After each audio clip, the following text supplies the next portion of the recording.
Islam tidak boleh terlalu asik berpolitik, melakukan guliran-guliran ayat untuk mempertegas penguasaan populasi-populasi elektoral. Ini yang harus kita hindari. Kita cukup saja kita memegang teguh konsep wasatiyah dalam bernegara. Kita cukup memegang teguh toleransi dalam beragama.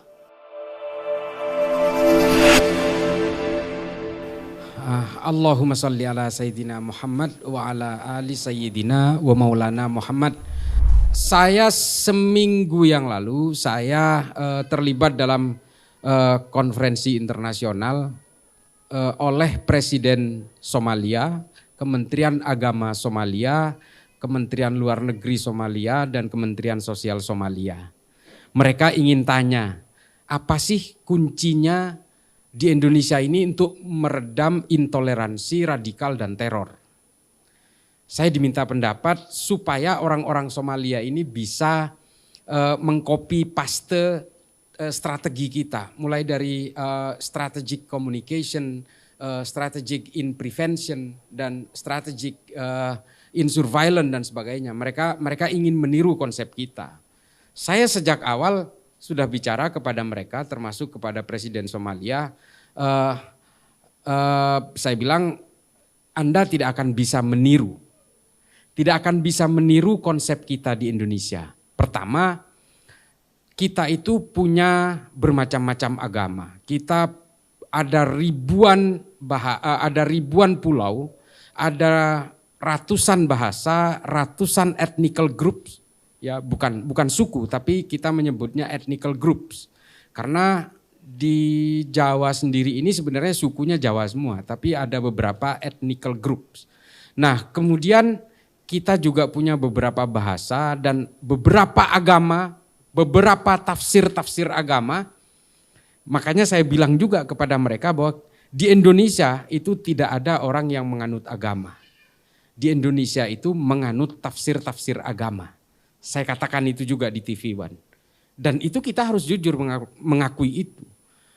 Orang Hindu yang ada di Bali itu beda dengan Hindu yang ada di India.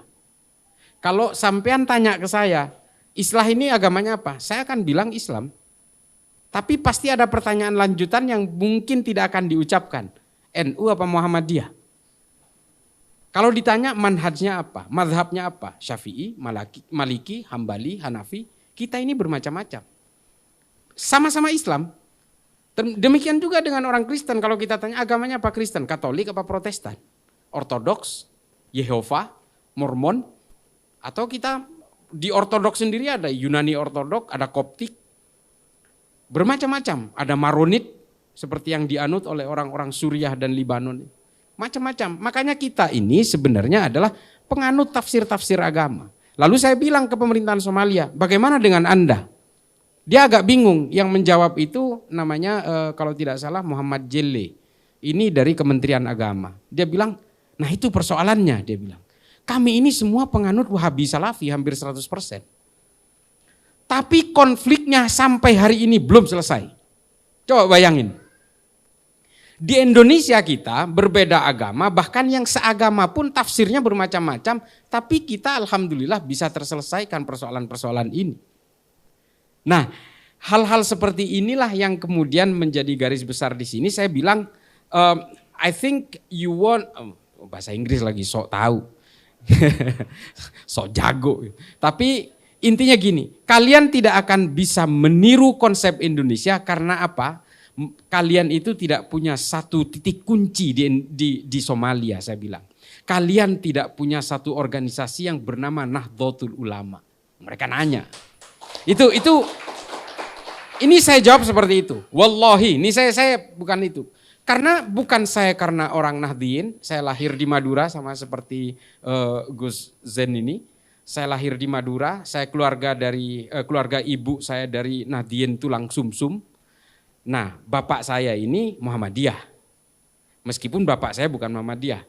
Bapak saya itu menjadi Nahdien karena menikahi ibu saya. Keluarganya masih Muhammadiyah. Tapi setiap ada keluarga saya yang meninggal di keluarga bapak saya yang paling depan selalu mentahlilkan itu. Setiap bulan Maulud saya selalu mengadakan maulidan di kampung saya, di kampung bapak saya. Bodoh amat saya ngadain. Karena ini bukan karena soal fanatisme terhadap Nahdlatul Ulama, tapi saya melihatnya secara empirik apa yang terjadi di negara-negara yang menganut Wahabi Salafi. Nanti saya ceritakan. Saya sudah berkeliling, saya sudah ke Afrika kurang lebih 3 kali, saya sudah ke beberapa negara di Timur Tengah, ke negara-negara di Asia Selatan, di Asia Tengah, ke Filipina, dan juga ke beberapa negara di Amerika Selatan. Dan saya kebetulan belajar di Amerika dan tinggal di Amerika kurang lebih 6 tahun. Saya tahu semua bagaimana gestur-gestur cara beragama orang-orang yang mengaku beragama. Saya tahu gestur-gestur orang yang mengatakan sebagai orang sekuler, orang liberal dan sebagainya. Saya tahu persis. Oleh karena itu, saudara-saudaraku sekalian, kemudian apa yang saya bisa berikan kepada orang Somalia, saya bilang, Anda harus bisa mendirikan sebuah organisasi yang setidaknya mirip dengan NU. Saya ceritakan, NU itu adalah semua dimulai dengan akulturasi agama, akulturasi budaya. Saya jelaskan seperti itu. Dan mereka memang tidak punya itu. Ini persoalannya. Kekuatan dua politik terbesar di Somalia, sesama Wahabi Salafi ini bentrok. Satu berafiliasi ke Arab Saudi, satu ke Qatar. Ini sama-sama Wahabi Salafin. Al-Shabaab yang melakukan pembantaian di negara-negara tanduk Afrika dan menguasai setengah wilayah Somalia ini penganut paham yang sama, Wahabi Salafi juga. Kekuatan-kekuatan di dalam tentara dan polisi di Somalia itu dipimpin oleh sebuah organisasi kajian Islam yang namanya Al-Ittihad Al-Islamiyah yang dipimpin oleh seorang jenderal. Wahabi Salafi juga, coba bayangin. Orang yang ingin memerangi terorisme dan terorisme yang ingin diperangi pahamnya sama. Maka saya bilang we have 4 points, kita punya 4 poin yang harus dilakukan di dalam negara Somalia. Satu, mereka harus punya Pancasila. Ini berat sekali. Saya ceritakan mengapa Pancasila ini bisa diterima oleh mayoritas orang Islam. Saya ceritakan mulai dari Mbah Hashim dan sebagainya. Panjang kalau saya ceritakan di sini dan saya yakin teman-teman tahulah itu. Kemudian yang kedua, mereka ini tidak mau berdampingan dengan orang yang berbeda. Karena kalian, saya bilang, menganut faham-faham Ibnu Taimiyah yang memang tidak menghendaki perbedaan.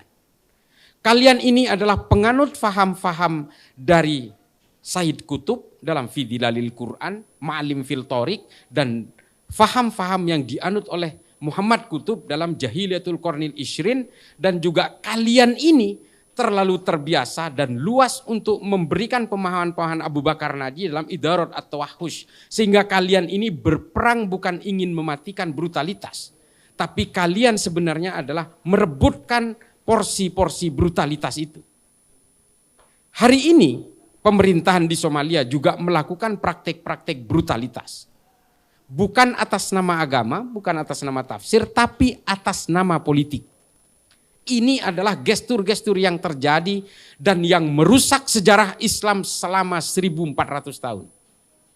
Dan ini dipraktekkan oleh Somalia, dipraktekkan oleh Boko Haram di Nigeria, dipraktekkan oleh Jabhat al-Nusra di Suriah, dan dipraktekkan oleh Laskar At-Taiba di Pakistan, Afghanistan, dan di sebagian negara bagian India seperti Jammu dan Kashmir. Kesalahan mereka adalah satu, mereka tidak punya organisasi yang bisa melakukan social deployment seperti NU. Tepuk tangan untuk NU. Saya merinding kalau cerita soal NU. Terus terang, wallahi, karena memang NU ini tidak dipunyai oleh negara manapun di dunia. Dan negara manapun di dunia tidak punya undang-undang anti teror yang seperti kita punya. Namanya Undang-Undang Nomor 5 Tahun 2018. Dulu undang-undang teror kita itu adalah Undang-Undang Nomor 15 Tahun 2003. Orang melakukan tindakan teror baru bisa ditangkap. Orang meledakkan bom baru setelah korbannya bergelimpangan bisa ditangkap. Undang-Undang Nomor 5 Tahun 2018 di bawah pemerintahan Pak Jokowi ini, orang-orang yang baru berkeinginan untuk melakukan aksi teror sudah bisa ditangkap tanpa harus melanggar prinsip-prinsip hak asasi manusia. Ini hebatnya. Makanya dalam TV One Saya selalu bilang ini adalah magnum opus, ini masterpiece. Negara lain tidak punya itu. Ketika orang baru niatan, ngukur niatan orang ini nggak gampang bos. Nggak gampang, tapi kita bisa menangkap. Apa yang dialami oleh Dr. Sunardi kemarin di Sukoharjo, saya nanti sedikit cerita soal ini. Saya betul-betul terlibat mulai dari eskalasi awal, insya Allah sampai nanti akhir, saya tahu persis soal eskalasinya. Nah, orang-orang yang dulu harus menunggu actus reus, tindakan untuk ditangkap, hari ini kita bisa menangkap orang karena mens reus, baru niatan-niatan. Mengapa negara-negara itu hingga hari ini termasuk India, Pakistan, Afghanistan, Somalia, Nigeria, Sudan, Republik Afrika Tengah, Suriah, Libya, dan semua negara-negara yang hari ini tidak bisa menyelesaikan konflik komunal horizontal maupun masih berhadapan dengan perang-perang simetris. Itu hingga hari ini karena mereka tidak punya undang-undang seperti ini. Hanya Indonesia yang punya. Itulah mengapa kita kadang-kadang menangkap orang, tetangga kita kadang-kadang, loh ini kan guru ngaji, loh ini kan imam masjid, ini kan cuma penjual bakso, kenapa ditangkap? Karena setiap metodologi terorisme di atas permukaan selalu mereka tampil normal. Selalu mereka mengelabui itu. Dan ini tahu nggak? Ini adalah praktek-praktek khawarij dari sejak zaman dulu. Mereka berusaha menginfiltrasi terhadap setiap pemerintahan mulai di zaman Bani Umayyah, Bani Abbasiyah, Bani Umayyah di Eropa, Kesultanan Ottoman, semua diinfiltrasi oleh mereka dan mereka berpura-pura hidup normal sehingga akhirnya ketika mereka berhasil menciptakan momentum revolusi, mereka akan melakukan itu. Kelompok-kelompok seperti inilah yang kemudian membuat sejarah Islam itu menjadi kelam.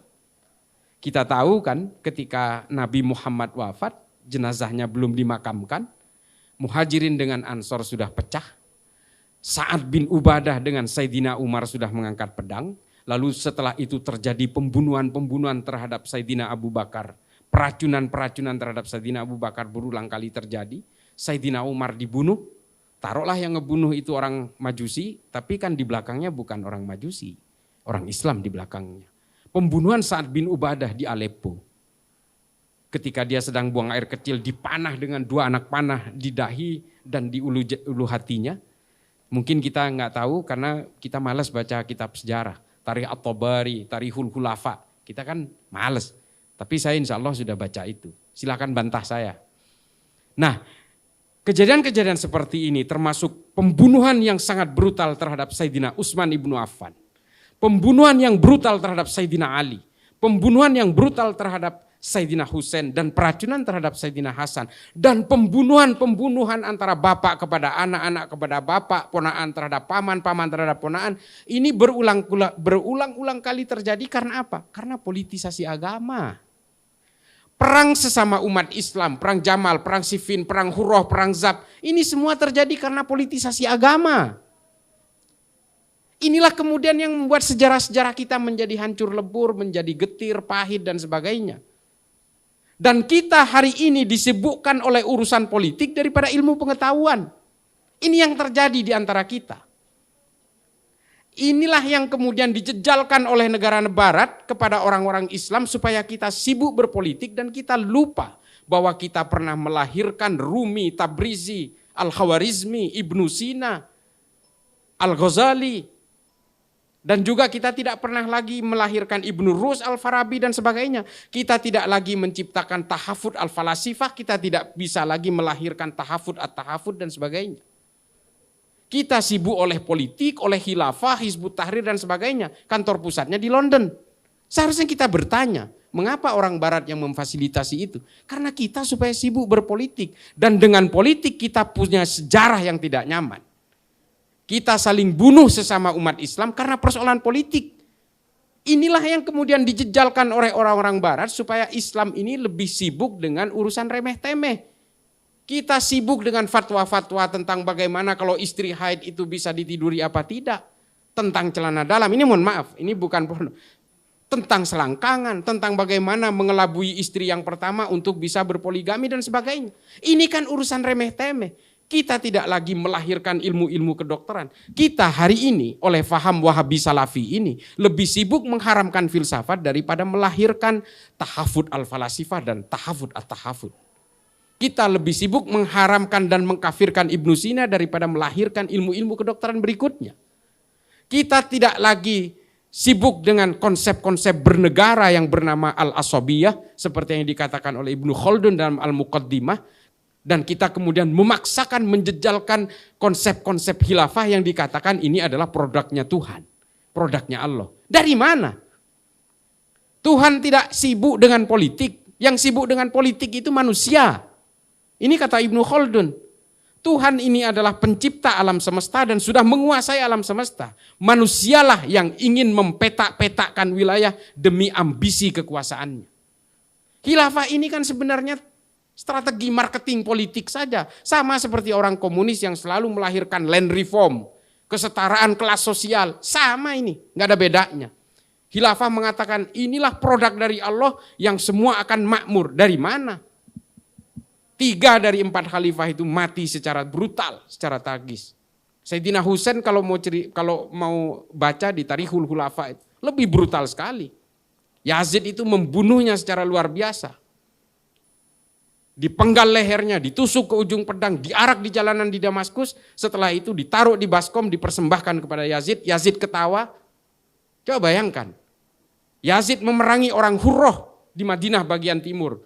211 sahabat Nabi dibunuh, sahabat Nabi yang terbaik. Perempuan-perempuan yang tidak punya suami diperkosa atas nama ghanimah, atas nama budak perang. Sesama Islam ini bos. Hakikatul Ghaibah yang ditulis oleh Faraj Faudah itu kemudian menampar kita semua bahwa kita itu betul-betul disibukkan oleh politik. Seolah-olah Islam itu hanya bisa dijayakan dengan kekuasaan politik. Dari mana? Allah sudah menetapkan dalam Al-Quran secara jelas bahwa konsep kehidupan sosial kita itu adalah lita'arufu. Saling berkenalanlah kalian dan berinteraksilah kalian. Meskipun kalian berbeda suku, berbeda agama dan sebagainya. Ini adalah kehendakku kata Allah. Sampai kapan kita itu diiming-imingi oleh the principle of utopia kata Ernest Bloch. Ini ada salah satu ajaran filsafat dari Ernest Bloch dan ini mengutip filsafatnya Ibnu Rushd dari Tahafud at-Tahafud yang mengatakan manusia itu selalu diiming-imingi oleh target-target yang tidak masuk akal. Supaya apa? Ideologinya terjaga. Nah inilah yang hari ini dijejalkan kepada orang-orang Nahdliyin sehingga mereka itu punya amaliyah dan ubudiyah yang sama dengan orang-orang Nahdliyin tapi mereka sibuk berpolitik. Ini yang harus kita pahami. Oleh karena itu tekad GMNU ini saya dukung. Karena apa? Kalau kita baca bukunya Yuval Noah Harari dalam Manusia Masa Depan, judul aslinya Sapiens ya, itu mengatakan nanti kelak. Ini Yuval Noah Harari ini bukan orang Islam, ini orang Yahudi. Tapi bolehlah kita ambil prediksinya, visioner ke depannya. Bahwa nanti akan ada 2 layer manusia, dua kelompok manusia, 2 klaster. Yang satu adalah orang-orang yang menguasai algoritma sosial, algoritma digital. Yang kedua adalah orang-orang yang hanya menjadi konsumen, orang-orang yang hanya menjadi follower. Orang-orang yang hanya bisa mengikuti drive dan trajektori dari orang-orang yang menguasai algoritma ini. Ujung-ujungnya apa? Orang-orang yang menguasai algoritma digital ini nanti akan mendikte orang-orang yang berada di layer terbawah ini. Oleh karena itu, saudara-saudaraku, orang Islam terutama kalangan Nahdliyin harus bisa menguasai layer-layer yang menguasai algoritma digital ini. Kita tidak mau didikte oleh orang lain. Karena apa? Kalau orang-orang yang beragama seperti kita ini kemudian tidak menguasai algoritma digital, suatu saat kita akan menjadi korban dari cyber war, cyber psychoterrorism dan sebagainya. Ideologi-ideologi yang dijejalkan paksa lewat media sosial dan sebagainya kita tidak bisa membendung lagi. Karena suatu saat kata Yuval Noah Harari, kejahatan-kejahatan itu adalah kejahatan-kejahatan digital dan kejahatan-kejahatan pemikiran. Yang hanya bisa dilawan dengan pemikiran. Ideologi hanya bisa dilawan dengan ideologi. Kita tidak bisa kemudian menganggap remeh peradaban manusia ini. Peradaban manusia tidak hanya bisa dihadang dengan fikih-fikih. Kita boleh saja mengatakan itu haram, tapi peradaban tetap akan melakukan dengan akselerasinya. Mereka akan tetap bergerak dengan logikanya sendiri. Ini yang harus kita pahami. Kalau kita hanya bisa mengharamkan, ini haram, nggak boleh. Apakah kemudian akselerasi peradaban manusia akan berhenti? Tidak. Yang menjadi korban nanti adalah anak cucu kita. Ini yang harus kita pahami. Nah, perang-perang cyber nanti, perang simetris seperti Rusia dan Ukraina, ini mungkin adalah aksi-aksi terakhir. Setelah itu nanti ada cyber terrorism. Misalnya, kita tinggal ngehack kereta api Indonesia misalnya. Tinggal dihack sistemnya, lalu dibentur-benturkan langsir kereta itu. Semua kereta di seluruh Indonesia akan berbenturan. Sistem traffic management kita di Jakarta misalnya dikuasai, dihack, lalu kemudian dimatikan seluruh lampu merah di Jakarta, tabrakan terjadi. Yang paling konyol adalah kalau kemudian rudal-rudal asing yang sedang latihan militer dibelokkan ke negara kita atau ke wilayah kita, selesai. Belum kita bicara soal sirkulasi orbit satelit. Dimatikan semua handphone di sini, mau apa kita? Inilah cyber war terrorism itu. Apakah kita sanggup memasuki itu? Tidak. Sampai saat ini Islam itu masih belum menguasai itu. Kita sibuk berpolitik, bos. Kita masih sibuk dengan survei-survei. Kita masih sibuk dengan jubah-jubah kesalehan. Bukan itu tujuan kita. Kita harus bisa men-take over kehidupan-kehidupan digital itu. GMNU ini salah satu avant-garde. Salah satu toliah dalam gerakan-gerakan ini. Makanya gerakan-gerakan GMNU untuk bisa menguasai media sosial, media-media digital, ini memang harus kita pacu selain lembaga-lembaga yang lain tentunya. Insya Allah saya sampai saat ini berkeliling kemana-mana ke seluruh Indonesia. Saya sampai kadang-kadang itu saya paling takut itu kalau terlalu lama di luar rumah itu takutnya koper baju saya ada di got lama-lama. Saya sering diprotes oleh anak istri saya. Kapan pulang? Sementara saya ada di pojok Poso sana. Hal-hal seperti inilah yang harus kita bangun. Saya nggak peduli. Saya sering dibilang saya ini sekuler, liberal, Syiah, bodoh amat. Saya nggak peduli. Saya tetap Nahdiyin. Nggak ada cerita. Saya dikafirkan, dimasukin ke neraka ya silakan aja. Nggak apa-apa. Saya baca syahadat kok tiap sholat. Jadi apa yang kita lakukan hari ini adalah dengan risiko-resiko. Seperti yang terjadi kemarin, ini saya udah janji mau cerita soal Dr. Sunardi. Ini yang terakhir. Hari ini kita betul-betul, negara hari ini betul-betul dihakimi oleh kelompok-kelompok yang menurut saya punya pemahaman bahwa terorisme itu identik dengan Islam. Terorisme itu tidak ada agamanya. Tidak ada agama yang menganjurkan terorisme dan ekstremisme. Apalagi Islam.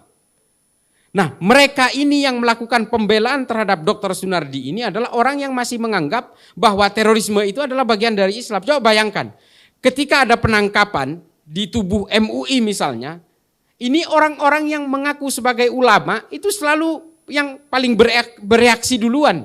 Ini kan aneh. Terorisme ini jangan diidentikan dengan Islam. Tapi kalian yang ngomong duluan, entah Anwar Abbas, entah siapa, selalu ngomong. Loh, kalau begitu dengan sendirinya mereka mengakui bahwa terorisme ini bagian dari Islam gitu loh. Ini kan logika-logika dasar gitu. Ya udah diam aja. Kalau Densus misalnya nangkep teroris yang memang menginfiltrasi MUI, ya itu kita nangkep bukan dia bagian dari MUI. Karena memang Densus sudah punya alat bukti yang cukup. Dia itu memang aktif dalam gerakan-gerakan jaringan teror di Indonesia. Banyak gerakan jaringan teror di Indonesia itu. Ada JI, JAD, JAK, JAT, JAS, MIT, MIB.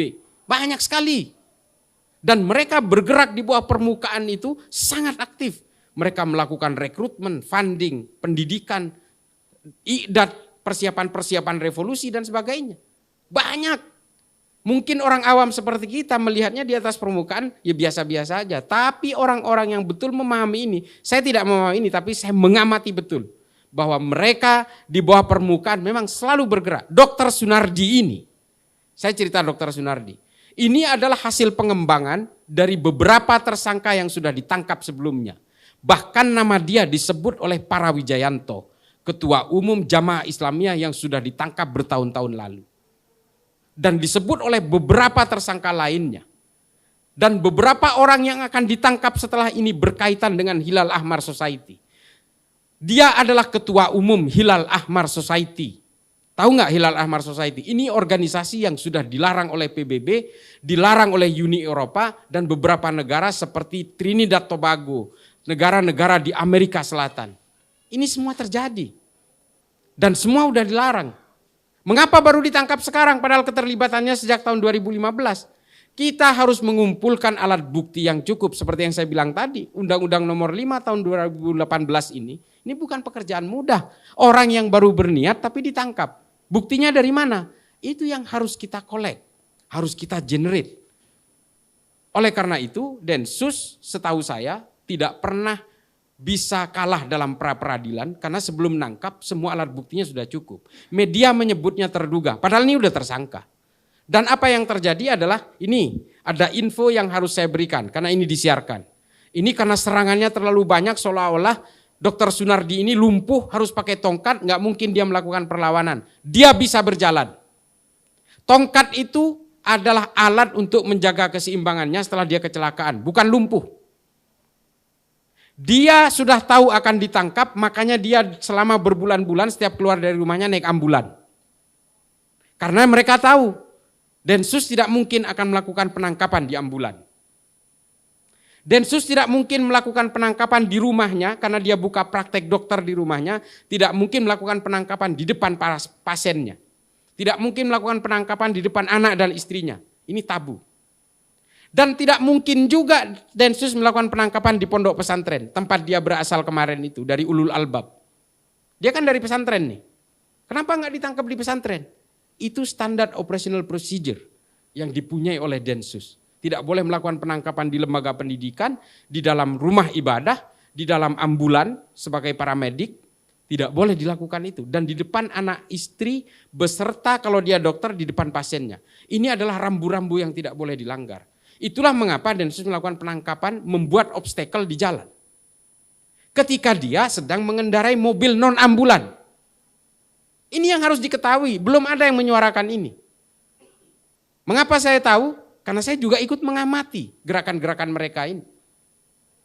Ini yang dilakukan. Dan ketika terjadi overmach, not to stand, situasi-situasi keterpaksaan, dia melakukan perlawanan, membahayakan masyarakat pengguna jalan lainnya, dia melakukan perlawanan kepada petugas, dia menabrak mobil petugas, dan dua orang petugas yang naik ke bak itu, dibawa sekencang-kencangnya oleh Sunardi, dia berjalan siksak supaya dua petugas ini terlempar dari mobilnya. Dan betul, dua korban itu sampai sekarang dirawat di rumah sakit.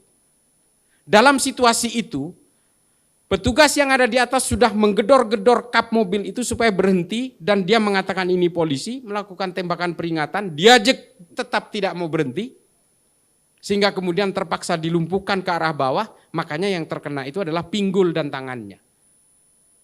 Kalau niatmu membunuh pada saat itu, jidatnya yang dihajar. Gampang sekali. Kalau dari belakang itu, kalau orang nyetir, yang nongol itu kepalanya. Tapi petugas masih berusaha untuk menembak tetap ke arah bawah. Tapi ajal berkata lain. Ini yang tidak diketahui oleh publik, lalu publik melakukan asumsi-asumsi seolah-olah ini memberangus umat Islam. Tidak ada hubungannya Islam dengan terorisme. Islam tidak pernah mengajarkan terorisme. Yang mengajarkan ini hanya kelompok Khawarij dengan segala kelicikannya. Ini saya sengaja, ini forum pertama yang saya buka soal ini. Kemarin saya di iNews,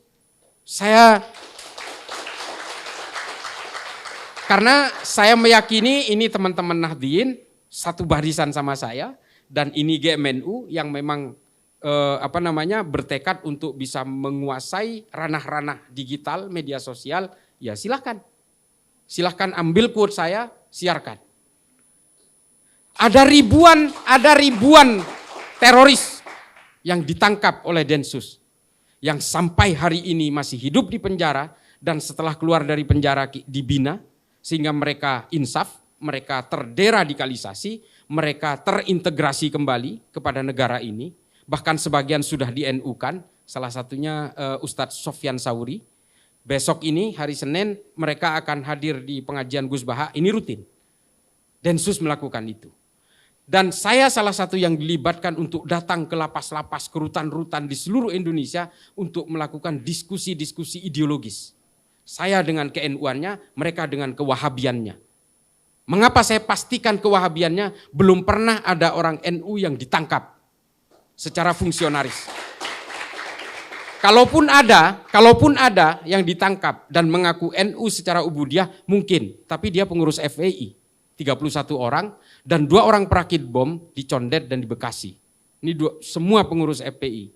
Saya tidak ingin mendiskreditkan FPI di sini, tapi begini. Ketika kita digiring ke arah kebencian dan caci maki, maka orang itu tinggal selangkah lagi akan berkenalan dengan ekstremisme. NU alhamdulillah. Alhamdulillah tidak pernah diajarkan untuk kebencian, untuk mencaci maki, kalaupun ada jelas itu oknum, tapi kita tidak akan pernah berkenalan dengan yang namanya terorisme. Teman-temanku sekalian, saudara-saudaraku, semua ini saya ceritakan adalah bagaimana kami bergerak. Sudah ribuan teroris yang berhasil dideradikalisasi dan kita gandengkan dengan NU di cabang-cabang, di ranting-ranting. Semua sudah kita lakukan, kita betul-betul menjadikan NU sebagai patron utama dalam konsep deradikalisasi, kontraradikalisasi, dan reintegrasi. Karena kita percaya bahwa hanya NU yang bisa friendly, bisa familiar dengan akulturasi budaya, yang bisa menghargai pemeluk agama lain dan sama-sama bergerak dalam toleransi dan sama-sama juga anti terhadap intoleransi.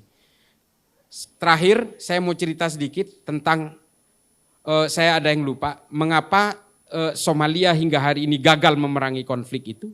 Saya kemarin dikontak oleh Kementerian Agama Somalia, mereka mengatakan ingin datang ke sini untuk mengcopy paste tentang NU. Saya bilang kalau ingin mengcopy paste NU, bukan hanya dalam konsep strategi komunikasinya, tapi kalian harus bisa mengadaptasi ideologinya. Ahlus Sunnah wal Jamaah yang berbasis wasatiyah ini harus kalian lakukan di Somalia. Kalau tidak, kalian akan terus berperang sesama umat Islam, sesama pemegang tafsir yang sama. Ini memang kita tidak boleh menutup mata. Ketika mereka berkenalan dengan politik, semua agama akan berkenalan dengan kejahatan. Semua. Perang sesama Kristen antara Katolik dan Protestan itu pernah terjadi di Eropa. 35% populasi Eropa menyusut, terbunuh karena perang agama, Bellum Sacrum namanya. Dan kemudian orang-orang Katolik Spanyol berusaha menjajah Amerika Selatan, membunuh orang-orang Yucatan, Maya, Azteca, Inca. Semua menyusut hanya karena politisasi agama. Islam tidak boleh terlalu asik berpolitik, melakukan guliran-guliran ayat untuk mempertegas penguasaan populasi-populasi elektoral. Ini yang harus kita hindari. Kita cukup saja kita memegang teguh konsep wasatiyah dalam bernegara. Kita cukup memegang teguh toleransi dalam beragama. Karena begini bos, kita ini semua kan Islam karena lahir di Indonesia. Kalau sampean ini lahir di Guatemala, Katolik sampean. Kalau saya lahir di Brasil, Katolik saya. Percaya saya. Kita ini kan Islamnya karena warisan. Lalu apakah sebelum lahir kita diberi tawaran oleh Allah? Kamu mau lahir dari orang tua beragama apa? Kamu mau lahir di mana? Enggak ada. Semua ini adalah takdir-takdir kelahiran kita. Lalu dengan takdir kelahiran kita yang dengan kemudian warisan agama yang berbeda-beda ini, apakah Allah akan menjerumuskan kita? Saya ditanya di Poso. Kalau begitu, Cak Islah ini mengatakan semua agama benar. Tidak. Menurut saya agama saya yang paling benar adalah Islam. Tapi menurut orang Kristen jangan salah. Menurut orang Kristen ya agama mereka yang paling benar. Inilah konsep-konsep keyakinan yang dikatakan oleh Habib Ali Al-Jufri. Konsep-konsep dalam berkeyakinan yang dikatakan oleh Syekh Usama Said Al-Azhari. Humanity before religiosity yang dimaksud Habib Ali Al-Jufri itu bahwa bagaimanapun ini adalah konsep kemanusiaan yang kemudian harus kita kuasai sebelum kita menguasai keagamaan. Konsep-konsep kelahiran ini loh. Lalu untuk apa kita yang berbeda kelahiran, berbeda bangsa, yang kemudian dicetak dengan agama masing-masing, lalu kita harus membenci perbedaan itu. Inilah kemudian yang harus kita emban itu. Kita makanya dituntut untuk menjadi Islam yang wasati. Kita berada di garis tengah, tidak ke kiri, tidak ke kanan. Makanya kita itu kemudian dituntut untuk melakukan kepatuhan terhadap konsep-konsep bernegara di luar konsep-konsep dalam beragama. Karena bagaimanapun ini saya paling kesal sama Felix Yao. Jujur aja, saya tunggu satu forum nggak ketemu. Ketemunya sama Ismail Santo yang cuma manggut-manggut aja. Kemarin di TV One itu. Saya udah incer, karena tadinya Felix ternyata diganti oleh Ismail. Saya tuh ngincer, tidak ada dalilnya dalam Islam itu membela tanah air. Ini ajaran dari mana? Dia nggak tahu bahwa korban perang Uhud itu namanya Mukhairik, orang Yahudi. Kalau itu perang agama, Nabi nggak mungkin ngajak orang beragama lain. Ini adalah konsep bela negara, bela tanah air. Karena Madinah diserang oleh orang-orang kafir Quraisy. Makanya Nabi mengajak orang Yahudi, orang Nasrani untuk terlibat dalam perang. Dan salah satu syuhadanya itu adalah Mukhairik dari Bani Qainuqa. Hingga akhirnya hartanya diwariskan ke Nabi. Nabi membuat harta warisan dari Mukhairik sebagai modal awal Baitul Mal pertama di Madinah. Jadi Baitul Mal kita ini dimodali orang Yahudi, bos. Ini adalah konsep-konsep kehidupan di Madinah yang oleh Nabi diadaptasi pada saat itu. Nah, ini ajaran Felix Yao yang mengatakan tidak ada dalilnya, ini dari mana? Ini yang pengen saya iniin. Khilafah itu yang disebutkan oleh Hizbut Tahrir yang kantor pusatnya di London, di dekat King College itu, dibiayai oleh orang-orang barat itu supaya kita betul-betul mabuk terhipnotis oleh kepentingan-kepentingan politik. Ini sudah bertahun-tahun terjadi sehingga orang Islam lupa terhadap leluhur-leluhurnya yang lebih mementingkan ilmu pengetahuan. Dan hari ini kita dihadapkan oleh algoritma digital dan kita ketinggalan. Elon Musk itu sudah mau ke angkasa, mau ke bulan, mau ke Mars segala macam. Kita masih sibuk dengan urusan bacaan sholat, bacaan niat untuk masuk ke kamar kecil. Ya Allah, udahlah. Selesaikan itu. Belum soal nama. Kalau Wisnu ini kafir, nama yang Sri harus ganti. Wayang diharamkan. Aduh, ini apa-apaan sih? Kita ini kok seolah-olah ingin dicabut akar budaya kita ini dari kebangsaan kita. Sehingga apa? Ketika otak kita sudah nol, kita dikuasai oleh mereka dan kita didikte menjadi boneka-boneka mereka. Ini kan semua politik. Semua jaringan teror di seluruh dunia hari ini, itu semua tujuannya politik. Untuk menegakkan daulah khilafah Islamiyah. Oh, namanya keren. Ada jamaah Islamiyah, jamaah Ansarud Daulah, jamaah Ansarud Khilafah. Wow, namanya keren-keren, Islami banget. Padahal semua tujuannya adalah membangkitkan revolusi, membentuk toliah-toliah untuk menguasai negara ini. Coba itu, Taliban. Bangga banget, kita usir asing. Hari ini apa? Mereka ngemis-ngemis kepada asing. Ini dunia hari ini. Tidak mungkin satu negara bisa hidup tanpa bantuan negara lain, kafir-kafir lain. Ini yang harus kita pahami. Saya terus terang paling suka menggunakan konsep-konsep sejarah. Karena tidak ada dispute di dalamnya. Tinggal kita adu literasi aja. Mau Ad-Dinuri, Ad-Dinawari, Ibnu Athir, Ibnu Kathir, Ibnu Mas'udi, Imam Suyuti, At-Tabari. Mari kita pakai semua literatur itu. Kalau fikih nggak ada batasnya, pasti debatnya panjang sampai kiamat itu. Saya nggak pernah mau pakai fikih, mau pakai ayat juga nggak pernah. Saya tampil di TV dimanapun, di seminar apapun, dengan kelompok HTI, kelompok Wahabi, nggak pernah saya mau pakai fikih-fikih. Selain saya memang bukan ahli fikih, fikih itu adalah interpretasi. Fikih itu adalah otak manusia. Agama itu bukan ideologi, tafsirnya ideologis. Saya ulangi, agama bukan ideologi, tafsirnya ideologis. Itulah mengapa pada jam, wah ini jadi panjang lagi tadi padahal udah terakhir. Itulah terakhir. Itulah mengapa ya pada abad ke-10 diskursus keilmuan di dalam Islam itu betul-betul dihargai. Coba bayangkan, apakah dulu kalau berbeda pemikiran dipenggal lehernya? Enggak ada, hanya orang-orang Wahabi yang melakukan itu. Ulama-ulama di Saudi ditangkap, dipenggal oleh Muhammad bin Salman karena dianggap berbeda. Itu memang perilaku Wahabi dari dulu. Nah, lalu apakah dalam Islam seperti itu? Tidak.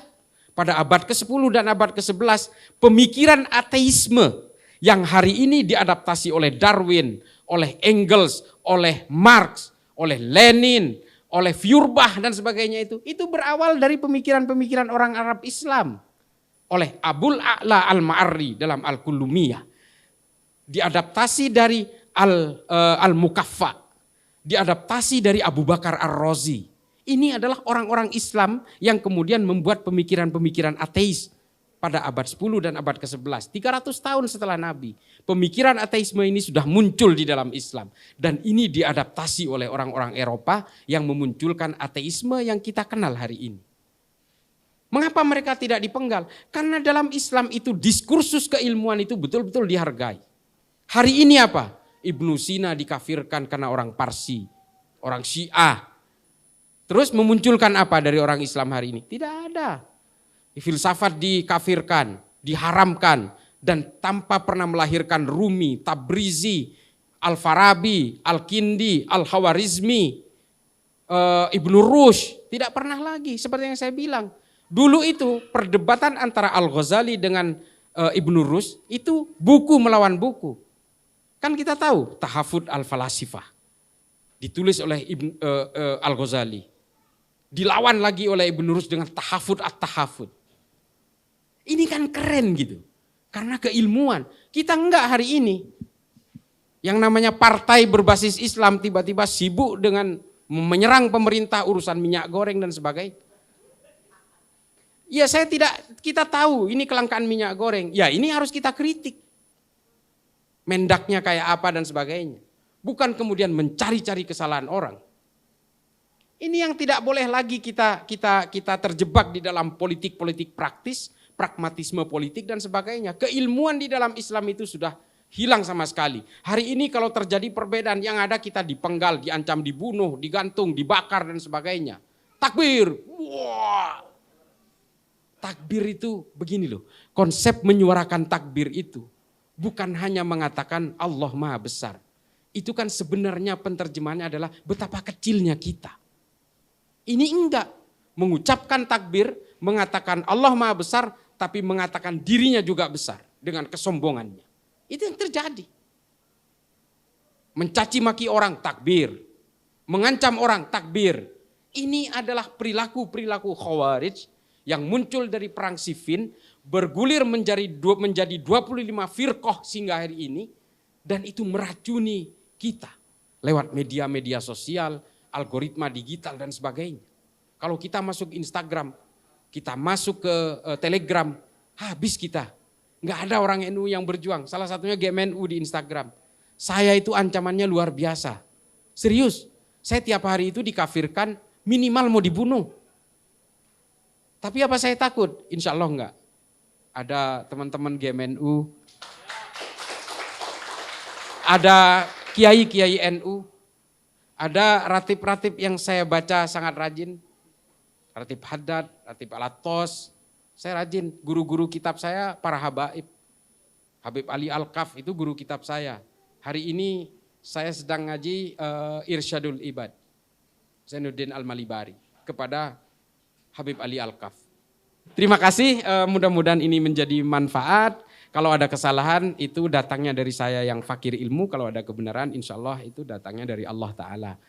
Akhirul kalam, wabillahi taufiq wal hidayah. Assalamualaikum warahmatullahi ta'ala wabarakatuh.